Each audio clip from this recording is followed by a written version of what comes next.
Hello, this is Dr. Gary Castleberry, Associate Professor, Program Director of Communication, Media, and Ethics at Mid-America Christian University, instructor of our course COM 4103, Special Topics in Media Studies. And I want to pause as we're getting things started, kicked off in week one, and talk a little bit about the arrangement of the class.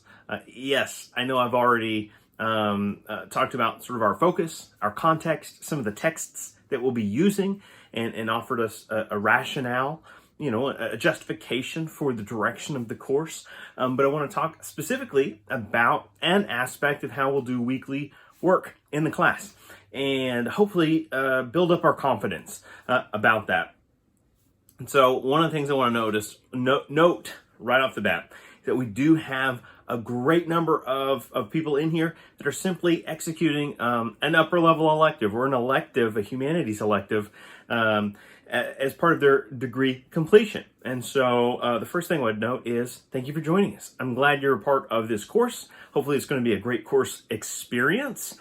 And I understand, especially if you're a CAGS student, you didn't necessarily choose this, all right? So we're going to try to help reward you for being in the class anyway.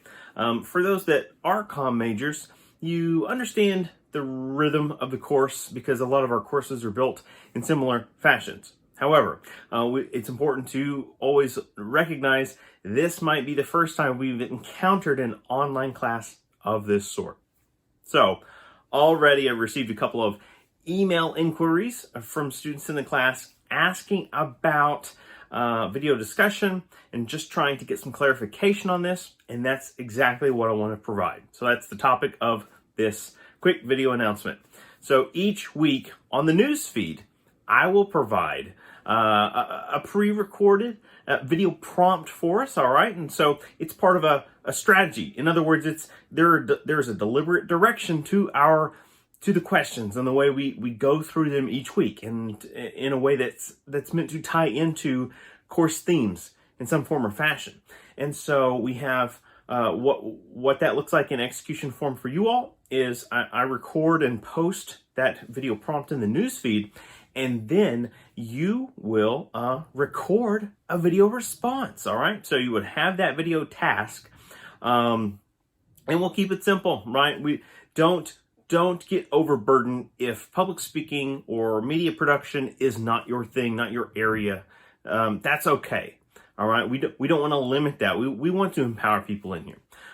We just want to get in a healthy rhythm of interacting. And so you'll record a video response, and that's our video discussion one. But in this course, which is different from many of our courses, sometimes we have a video discussion and a written discussion. This class is all video discussion. And so our second video discussion each week is not me. It's not me steering the conversation. And this is where it gets super exciting. This is you all bringing your own questions to the table. In some courses, we have a readings discussion question assignment. Some of you may be familiar with that. And in this class, we're really narrowing it down. Come up with one great question about the readings that you will share. You'll share your question in video form, and then also plan a little bit of commentary. In other words, if we were to think of this class like a book club, a digital book club, you often sit around in a circle and you go around and you kind of just respond to what you're going through when you encounter the readings. The great thing about this class is we have some of those traditional readings, theoretical, historical readings, and I really think you'll get into some of these readings if you allow yourself that time, if you set some time aside. But then we also have the graphic novel, the graphic readings each week. So there's going to be something to comment on all the time. So you'll post that second video in which within the same video, you're both asking a question and you're giving us a little bit of your own personal takeaways for that week. And sometimes it could be helpful to give us the takeaways first and then ask the question.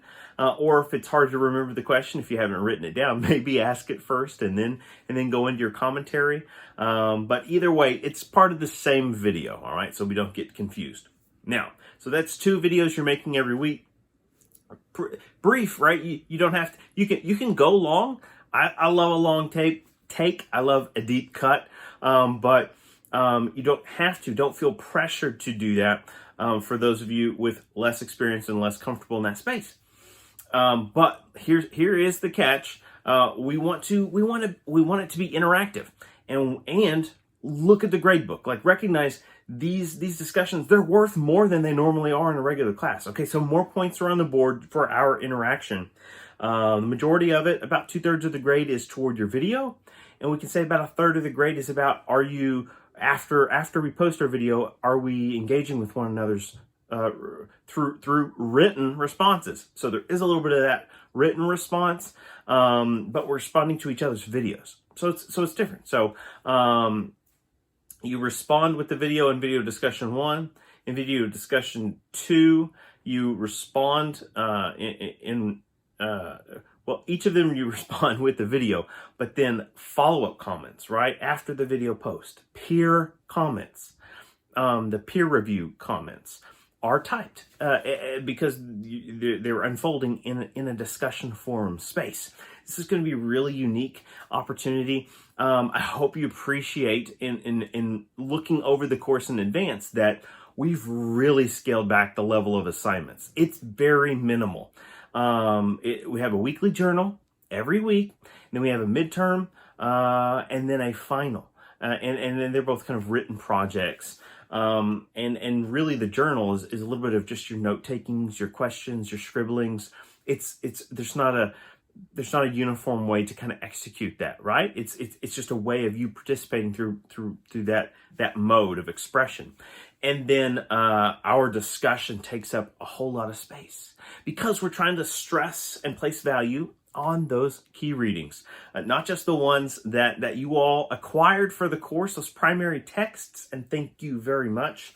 But I'm also on the lookout for little excerpts that I can share here or there to help elevate our learning journey here, our experience, and the takeaways. So that's a little bit about the course and how we'll tackle it week to week. I am excited to be screening your video responses and participating with the class, answering your questions. While it's possible I might answer in video form because I don't really have a space to do any lecture in this particular class, I'll try to look for ways to stay engaged and active with you all.